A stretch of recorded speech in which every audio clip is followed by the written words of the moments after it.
Il fait tellement chaud et lourd dans ces collines. C'est vraiment la touffeur tropicale. Descendons vers le rivage, prendre la brise du soir. Si nous marchons bien, nous arriverons à temps pour assister au festin des oiseaux. Quand la chaleur retombe, les pêcheurs jettent leurs déchets de pêche sur la plage pour un recyclage immédiat et naturel. Les chiens sont les premiers à se servir. Ils se choisissent un beau morceau pour aller le manger tranquillement à l'ombre des palmiers. Les urubus noirs occupent déjà le terrain. Ces vautours sont plutôt teigneux pendant les repas. La concurrence les irrite.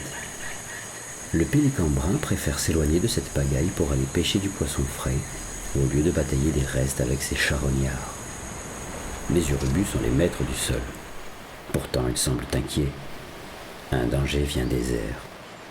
Des frégates superbes rasent le sol à grande vitesse pour prendre leur part du butin. La frégate est un oiseau de mer d'une envergure peu commune de 2,30 m. Elle est connue pour être le meilleur des voiliers. Avec ses longues ailes effilées, elle peut oser des acrobaties extraordinaires. Lorsqu'elle ne se livre pas à des actes de piraterie sur la côte, elle pêche en mer en saisissant ses proies au ras de la surface à l'aide de son grand bec crochu. La frégate ne peut pas décoller d'une surface plane à cause de son envergure disproportionnée. Elle doit s'élancer d'un surplomb pour pouvoir prendre son envol et peut passer plusieurs mois dans les airs sans jamais se poser. Profilée pour la voltige et le vol plané, sa queue très échancrée lui permet de virer à vive allure. Ses longues ailes sont arquées, leurs battements sont profonds et puissants. Sa forme générale lui donne l'allure d'un ptérodactyle. Observons l'action au ralenti. Elle utilise la même technique qu'en mer. Repérage, prise de hauteur, descente en cours, accélération, rase-motte, coup de bec, et voilà le travail.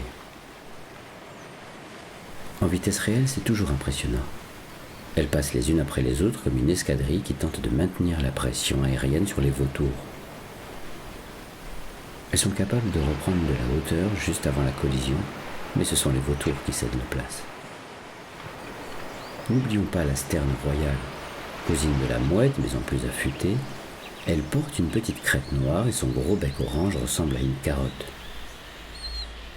La sterne royale arrive à tirer son épingle du jeu en profitant de la confusion semée par les frégates dans la horde de vautours.